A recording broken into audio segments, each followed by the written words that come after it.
أما بعد فأعوذ بالله من الشيطان الرجيم بسم الله الرحمن الرحيم تعاونوا على البر والتقوى ولا تعاونوا على الإثم والعدوان صدق الله مولانا العظيم وقال رسول الله صلى الله عليه وسلم لا يؤمن أحدكم حتى أكون أحب إليه من والده وولده والناس أجمعين أو كما قال عليه الصلاة والسلام শাহ মাওলানা আব্দুল রহমান রহমতুল্লাহ কর্তৃক আয়োজিত বিশাল সিরাতুন নবী সাল্লাল্লাহু আলাইহি ওয়াসাল্লাম মাহফিলের মধ্য দিয়ে আয়োজিত হারবাম কেন্দ্রের জামাতিদের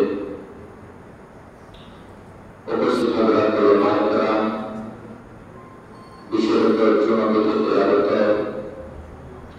প্রবীণ হজরত উলামায়ে কেরাম, হারবামের বিভিন্ন অঞ্চল থেকে আগত হজরত আইম্মায়ে মাসাজিদ এবং মুসাল্লি কেরাম, আল্লাহ পাক সুবহানাহু ওয়া তাআলার দরবারে লাখ শুকর।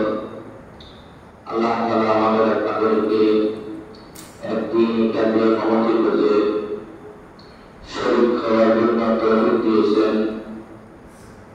মহান পবিত্রতার দরবারে অত্যন্ত অন্তরের অন্তঃস্থল থেকে শুকর করে আলহামদুলিল্লাহ। আল্লাহ তাআলা কোরআন হাকিমে ইরশাদ ফরমাইছেন, তাআওয়ানু আলাল বিররি ওয়াত তাকওয়া, দ্বীনি কাজে, ধর্মীয় কাজে, নেক কাজে তোমরা পরস্পর সহযোগী হও। সেই হিসাবে যত ধরনের দ্বীনি কাজ আছে, সব ধরনের দ্বীনি কাজে আমাদের সবাইকে সাধ্য অনুযায়ী সহযোগী হওয়া, সাধ্য অনুযায়ী সময় দেওয়া, সহযোগিতা করা আমাদের একটা প্রত্যেকের জন্য ফরিজা, জরুরি। সড়কের ময়দানে হযরত শাহ জালালুদ্দিন রহমতুল্লাহ কর্তৃক অবতীর্ণ বিশাল সিরাতুন নবী সাল্লাল্লাহু আলাইহি ওয়াসাল্লাম, এটা পুরা বাংলাদেশে আমার জানা মতে 19 দিন মেয়াদী বিশাল সিরাতুন নবী সাল্লাল্লাহু আলাইহি ওয়াসাল্লাম মাহফিল এবং দীর্ঘদিন পর্যন্ত যে ধারাবাহিকতায় দ্বীনি কাজে এই মাহফিলের সাথে যারা সম্পৃক্ত আছেন তারা অত্যন্ত ক্লান্ত পরিশ্রম এবং মেহনতের মাধ্যমে দ্বীনি কাজ আঞ্জাম দিয়ে আসছেন। এটা অবশ্যই প্রশংসার দাবিদার। আমি আমাদের এলাকার উলামায়ে কেরাম কর্তৃক কাছে অনুরোধ করব, এই কাজ দ্বীনি কাজ, এটা আমাদের জিম্মাদারি, আমাদের অত্যন্ত গৌরবের বিষয়। যার যতটুকু সাধ্য আছে সাধ্য অনুযায়ী এই কাজে সহযোগী হওয়া আমাদের অত্যন্ত গৌরবের দরকারি। এটা একটা দ্বীনি কাজে কোনো সন্দেহ নেই। সিরাতুন নবী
আমরা